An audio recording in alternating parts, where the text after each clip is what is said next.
Welcome to Femap Tips and Tricks. Sometimes, in the absence of any underlying geometry, finite element selection, for whatever reason, can become challenging. Femap includes many capabilities that can aid element selection, and in this example we'll see how to select a group of elements that have adjacent faces.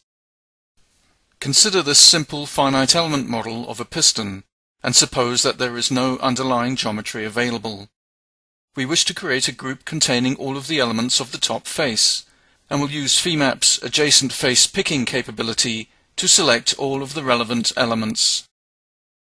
In the Element Entity Selection dialog, click on the Pick button and select By Faces, and a second Entity Selection dialog appears.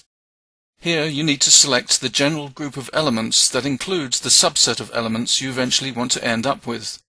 In this case we can select all and click OK. Then in the subsequent Face Selection dialog, click Adjacent Faces and pick one of the desired element faces and click OK. Now we're back in the first Entity Selection dialog, and here we can highlight what we've selected. You can see that not all of the top surface elements have been captured. So let's go through the process again and get back to the Face Select dialog, where you can see there is an angle tolerance that controls what Femap considers to be the adjacent element plane from element to element. The default is 20 degrees, so if you want Femap to include elements around less acute angles in the model, then we need to increase this tolerance.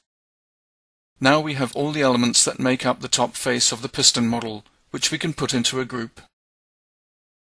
To find out more, visit us at siemens.com/plm/Femap or call your local channel partner.